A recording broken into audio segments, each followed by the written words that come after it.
Today we're going to show you how to install coilovers on your Q50 or Q60 all-wheel drive. This covers the Q50 from 2014 to 2024 and the Q60 from 2017 to 2022. Again, please note this is for all-wheel drive only. We all know working on cars can be dangerous, so please read this disclosure and always follow proper safety procedures and consult a professional mechanic if you're uncertain about any aspect of the installation. Starting at the front, pop off your lug nuts and go ahead and remove the wheel.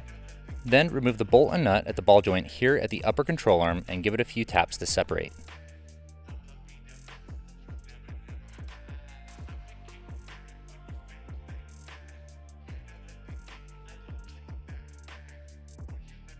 Now we're going to remove the ABS sensor wire from its clip here and move down behind the rotor to remove the nut and bolt that secures the bottom of the strut, as well as the nut and bolt for the lower strut mount. At this point, it can be helpful to add a strap to support the knuckle from drooping too much once we separate it from the strut. Just make sure it's not too tight that it makes it difficult to remove the strut from the pinch mount in this next step. Now this will require some force, so use caution, but carefully work the strut out of the lower mount. It can be helpful to insert a strut spreader tool into the front opening of the pinch mount and rotate it 90 degrees to create some extra space. Next, go ahead and remove the 3 top hat nuts on the strut tower while someone supports the strut assembly from underneath. Then carefully remove it from the car. Using your old strut assembly as a rough reference point, you can set the height of your new Raceland coilovers as shown. Just make sure the bottom collar and 2 top collars are locked tight. You can also, of course, do this once installed on the vehicle. Now go ahead and put the coilover in and push the studs up through the 3 upper strut mount holes in the chassis. We recommend getting a friend to help line up the studs and holes while you get the nuts started. Now we can just work in reverse order and start putting everything back together. Reinstall the bottom of the strut into the pinch mount. This is optional, but it can also be helpful to have a floor jack to support the hub assembly from underneath to apply pressure to get the coilover seated all the way. Then go ahead and replace the bolt at the front of the pinch mount. Realign the lower strut mount bracket with the lower control arm and insert the bolt and nut. Now reinsert the upper control arm ball joint into the pinch mount at the top of the knuckle. Then pass the bolt back through and thread the nut on. Remount the ABS sensor onto the clip here and go ahead and replace the wheel. Just repeat this process for both sides on the front, and let's move on to the rear. Go ahead and remove the rear wheel and set it aside. Then remove the nut and bolt securing the bottom of the strut to the knuckle. Now we're going to move inside the vehicle and unclip the base of the rear seat just by pulling this tab out and simultaneously pulling the seat up firmly. There are 2 tabs, one on each side. Then you can remove the rear seat. Now head back to the trunk and pull these straps to fold the rear seats down and remove the nut here, securing the bottom of the rear seat bolster on both sides. You can now remove the bolsters by pulling out on the bottom, then slide the whole piece up a few inches and out. Then remove these 2 push clips for this plastic trim piece. Locate this carpet flap here at the bottom, lift it up to expose these 2 carpet push clips, and pull up to lift just the back edge of the carpet. There is some Velcro holding this piece on, so just work it out slowly.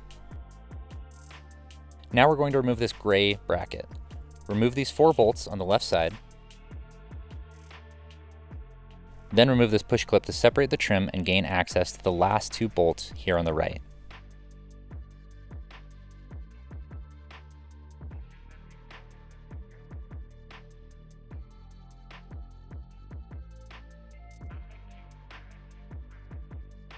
Then go ahead and remove the bracket. Now you can access the top of the strut and remove the dust cap and the 3 nuts located here.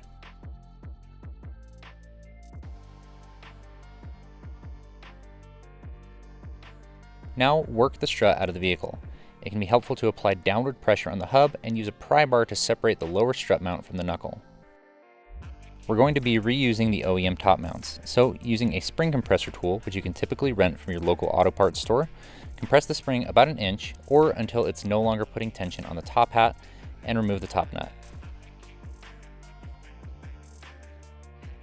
Then place your OEM top mount onto the top of your new Raceland coilover and tighten the nut.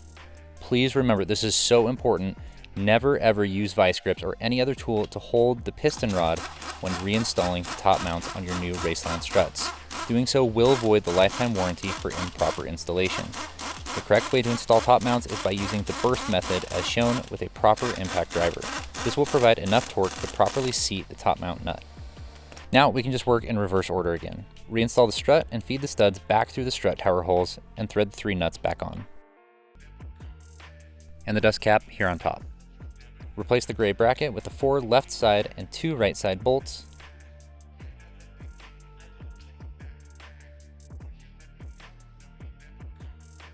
Then realign your trim pieces as shown, and replace the push clip here at the bottom. You can now put this plastic trim piece back in place and replace the 2 push clips here at the top. Then you can reinstall the side bolsters.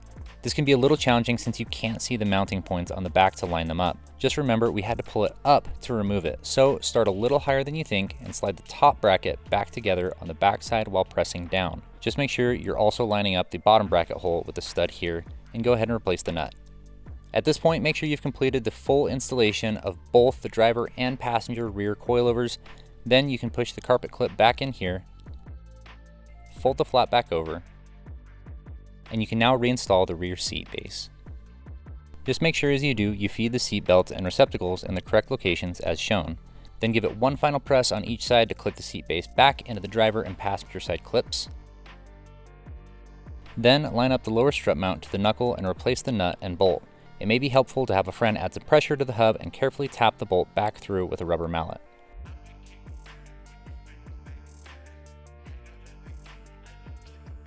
Then just make sure your nuts and bolts are tight, pop the wheel back on, and give yourself a pat on the back because you just installed coilovers on your Q50 or Q60. Since during installation we are guessing on the height adjustment for the coilovers, you will likely have to make some adjustments to your ride height. If you need help with that, there's a video linked below. As always, if you have any questions, we are happy to help.